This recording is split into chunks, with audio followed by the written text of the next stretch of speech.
At 14:07 local time, the operations room aboard USS Abraham Lincoln falls quiet. Not calm, quiet. A sharp mechanical tone cuts through the space. Everyone knows what it means. It is not the kind of alert that plays twice unless there is a reason. On the main display, a new track appears at the edge of the screen. Then another, then two more. Fast, high altitude, no transponder. The watch officer does not raise his voice. He does not need to. The system is already moving faster than any person in the room. Vectors lock into place. Speed figures climb. Altitude begins to change. The geometry tightens. Multiple airborne contacts bearing 035 closing. No one freezes because of surprise. They freeze because the pattern is too clear. The ship has seen aggressive maneuvering before, but not like this. Not this organized, not this deliberate. Above them on the flight deck, motion slows. A handler stops mid-step, one hand still resting on a tie-down chain. The wind carries the smell of jet exhaust from the carrier's own air wing cycling overhead, but no launch order comes. No visible alert spreads across the deck. Below, steel vibrates as the ship changes posture from the inside out. Condition 3 is set. No drama, no speeches, just procedure. Watertight doors cycle. Displays brighten across the big board, the contacts sharpen. Identification resolves. Su-35s, not 1, not 2, 4. As they close in, the formation splits. 2 stay high, 2 drop quickly, noses angling toward the surface, slipping closer to the radar horizon. It is a textbook maneuver. Vertical separation, lateral spread, a formation built to force decisions. The E-2D Hawkeye overhead confirms what the carrier already knows. Independent sensors agree. This is not a casual pass. This is not curiosity. This is a targeting approach. At 14 miles, the first Su-35 rolls slightly left, just enough to bring its nose across the carrier's bearing. Targeting geometry begins to align. On the Lincoln, the warning tone grows tighter. Somewhere between the decks, time compresses. The carrier does not turn. It does not increase speed. It does not speak. That silence is intentional. Another Su-35 lights its afterburner. The plume flashes bright against the blue, visible even through deck cameras. Its closure rate spikes. 12 miles. 11. On the bridge, the captain watches the plot without expression. There is no need for discussion. The ship's posture is already correct. Every option remains open because nothing has been committed. Contact is painting, the electronic warfare officer reports. Focused active emissions. Not a sweep, a lock. That is the line. Engagement parameters begin filling the screen. Not release indications, not yet. Just the math that comes before a decision. Angles, closure, time to intercept. Windows measured in seconds. Calculations that do not care about flags, intentions, or hesitation. The low pair descends further, riding the curve of the sea. Their returns flicker, dip, then reappear closer than expected. They are forcing the ship's sensors to work harder and faster. Pressure applied with precision. Still, the Lincoln holds. No radio call is made, no warning is transmitted. Silence here is not weakness, it is control. The carrier strike group tightens its internal alignment. Destroyers and cruisers adjust by degrees, not miles. Everything remains inside the plan. At 8 miles, the lead Su-35 snaps its nose up, briefly exposing its full profile. The targeting solution sharpens. For a fraction of a second, the screen shows what the pilot on the other side may believe is certainty. They think the carrier is fixed. They think the carrier is exposed. They think the moment belongs to them. On the Lincoln, the clock continues. 7 miles. 6. The tone steadies. No longer searching, no longer probing.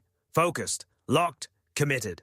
This is not posturing anymore, the watch officer says quietly. He is right. This is a clock. At 14:10, the geometry changes. The 4 contacts no longer move as one line. They separate with intention.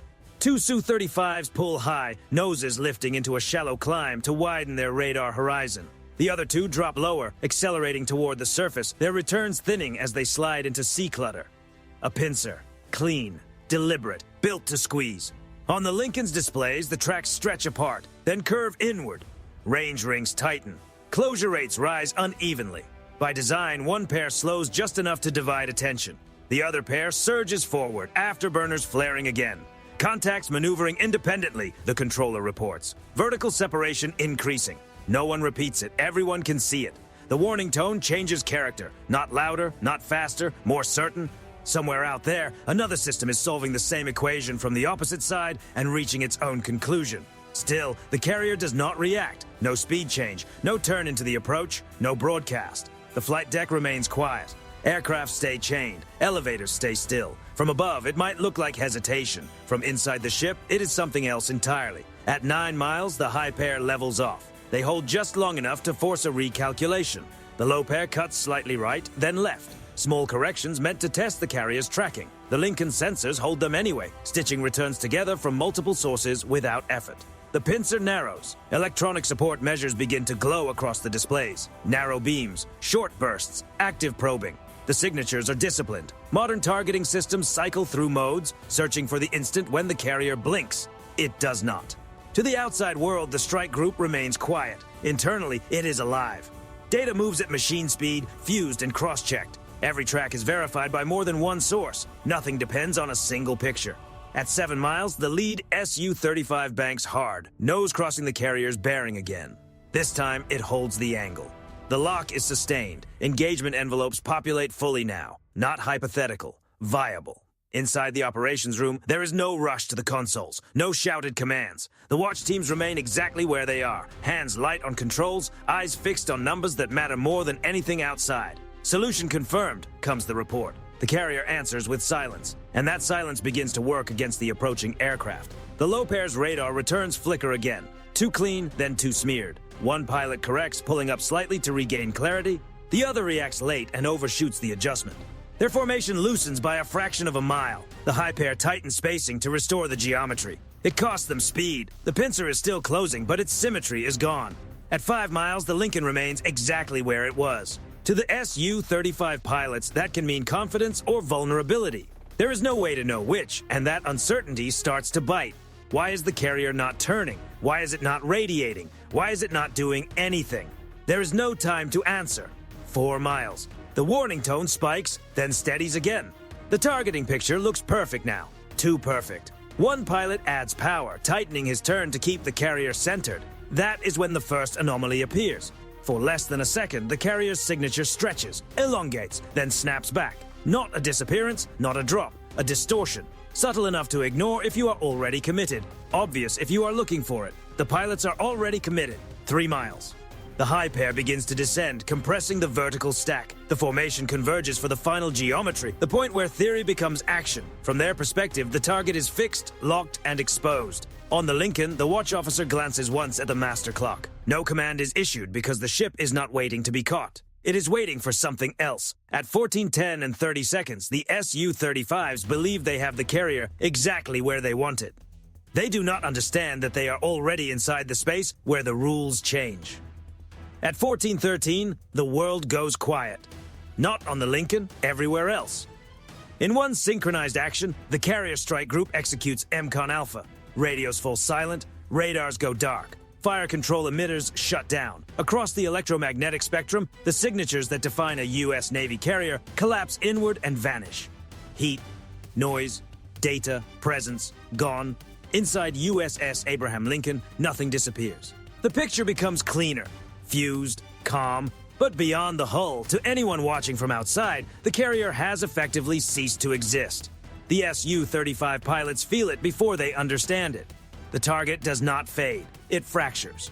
Where one coherent return should be, multiple shapes appear, offset and staggered, drifting across the scope. Radar paints resolve into duplicates with carrier-sized geometry, each broadcasting heat and signal profiles that match expectation with unnerving precision. Too perfect. The pilots correct instinctively. They have to. Training demands it. One rolls left to keep the strongest return centered. Another trims throttle to hold range on a secondary contact that should not exist. The formation stretches again. What they are chasing now is not a ship. It is a set of answers designed to be believable. Below them, the decoys go to work. High-fidelity buoys ride the sea, broadcasting carrier-like signatures with disciplined timing. Radar cross-sections, thermal blooms, electromagnetic noise that looks authentic because it was built to be. Each one occupies space the Lincoln used to fill. The real carrier is no longer where their scopes insist it should be. At altitude, the EA-18G growlers begin their orbit. They do not announce themselves. They do not flood the sky with noise. Their pods wait quietly, sliding into the spectrum with surgical precision. This is not brute force interference. It is authorship. The opposing targeting systems continue operating, confident in the contacts they see. Guidance logic receives clean inputs. Range, bearing, velocity, all internally consistent. The math checks out. The problem is not the numbers, it is the source. Inside the Growlers, software reshapes what enemy sensors believe is reality. Phase timing shifts by microseconds. Doppler returns bend just enough to pull solutions off-center. Small changes. Invisible to a human eye, devastating to an algorithm.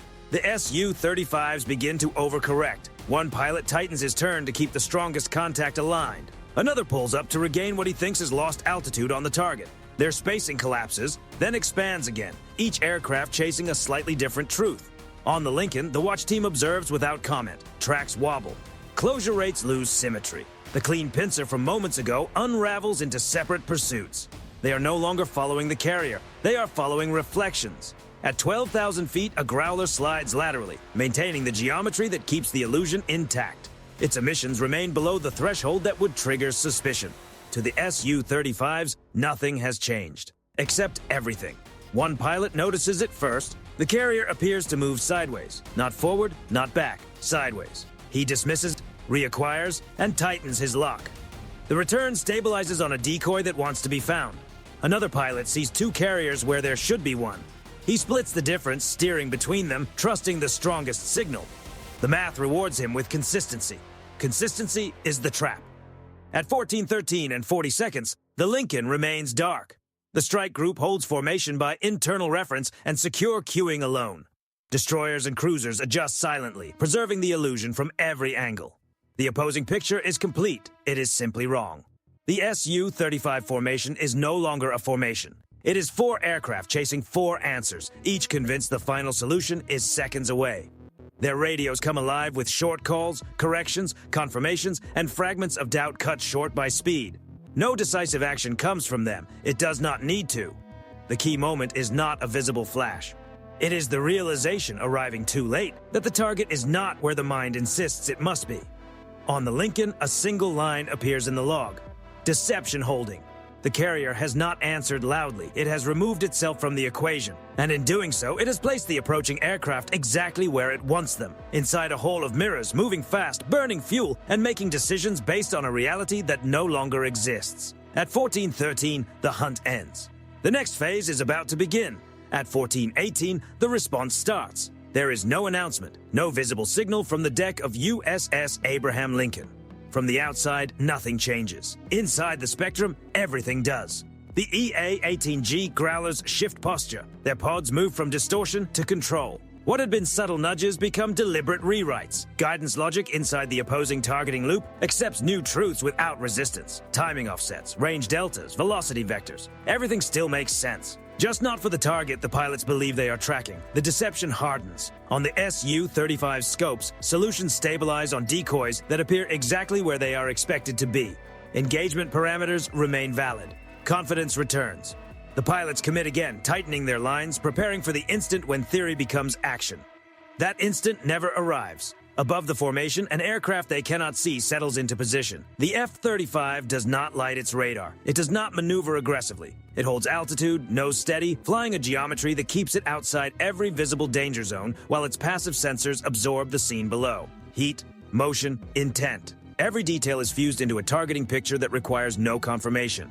The pilot does not speak. He does not have to. Data leaves the jet in a thin, invisible thread, entering the network without lighting up a single warning. The information does not go to the carrier. It does not need to. It goes down. Hundreds of feet beneath the surface, a Virginia-class submarine receives the packet. The exchange is instant. No pings, no acknowledgements, just certainty. The submarine has been there the entire time. At 14:18 and 30 seconds, the solution is complete. The submarine crew does not see the aircraft. They do not need to. The targets exist as vectors and probabilities already resolved. The order is given in a voice that never rises. 2 underwater interceptors leave their tubes. There is no flash, no roar, only motion through dark water. The interceptors run cold and fast, guided by data that updates in real time. Corrections flow through the network faster than human thought. Above, the Su-35 formation tightens again, still chasing ghosts. One pilot calls a range check. Another adjusts altitude. None of them receive a warning. There is no tone for what is coming. The first disappearance registers as confusion. A track blinks out. It does not fade. It does not degrade. It is simply gone. The algorithms hesitate, searching for a reason. They find none. Then the second contact vanishes. On the Lincoln's displays, the picture simplifies. 4 tracks become 2. The remaining aircraft scatter by instinct, braking formation, changing speed, climbing and diving as the pilots try to escape a problem they cannot see. It does not matter. The outcome has already been decided. The Growlers ease their pressure, letting the spectrum breathe again. Decoy signatures fade one by one, collapsing back into the sea. The Hall of Mirrors dissolves. What remains is silence. At 1419, the strike group restores selected emissions. Not fully, not broadly, just enough to confirm what the network already knows. The sky is clear. On the Lincoln, no one celebrates. There is no visible reaction at all. The carrier never altered course. It never accelerated. It never transmitted a warning. It did not hesitate because hesitation implies uncertainty, and there was none. The captain watches the plot settle into stillness. The watch officer logs the final timestamp. A single line appears in the record. Precise, unemotional. Airborne threat resolved. The carrier resumes its routine as if nothing has happened. Aircraft handlers move again. A chain rattles across the deck. Somewhere below, a sailor finishes a sentence that had been interrupted minutes earlier. To the outside world, the moment passes unseen. No dramatic footage, no spectacle, no sound carried across the water. But the message is clear. The U.S. Navy did not answer loudly. It answered correctly. And by the time the last ripple fades from the sea, the only evidence that anything happened at all is the silence where 4 aircraft used to be. At 1427, the strait settles. The air above the water is empty. No contrails, no returns. The radar picture is clean in the way it only becomes after something decisive has ended. On the displays aboard the carrier, the sky is no longer crowded with vectors and probabilities. It is simply clear. USS Abraham Lincoln holds its course. Speed unchanged. Heading unchanged, posture steady. From the outside, nothing suggests that the last 20 minutes contained anything beyond routine transit. The carrier's wake stretches behind it in a straight, unbroken line. Escorts resume their measured spacing, sliding back into a formation that looks almost ceremonial. Inside the ship, the tempo returns to normal without instruction. Flight deck crews move again, boots striking steel in familiar rhythm. A yellow shirt signals a tractor forward. A radio crackles briefly, then falls quiet. Below decks, the machinery returns to its background cadence, as if it had never shifted at all. There is no announcement of victory because nothing needs to be announced. The watch teams remain at their stations, eyes scanning a picture that now shows absence instead of danger. They do not dwell on it, they log it. Time, bearing, resolution, facts only. The record does not speculate. What the opposing pilots experienced will never fully appear in that log.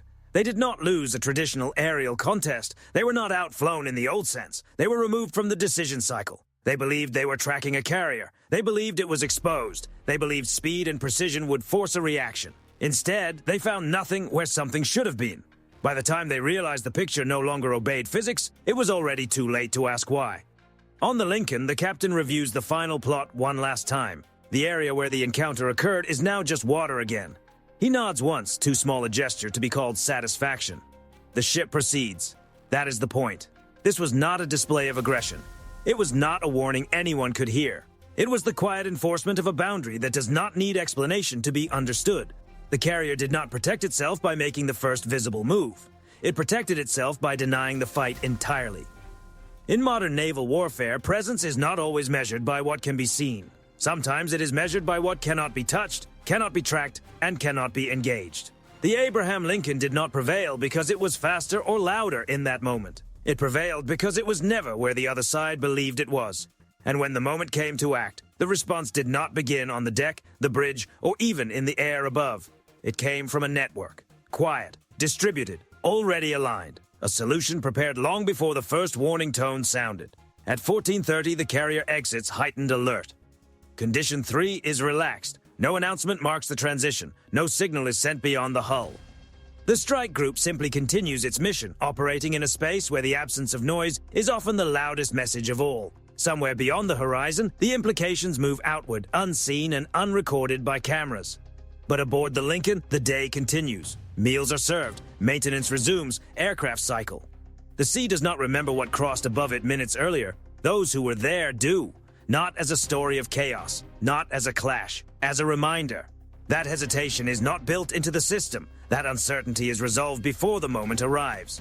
And that when the U.S. Navy responds, it does so with precision, silence, and finality. The carrier sails on. The strait remains open, and the lesson, delivered without spectacle, travels farther than any signal ever could.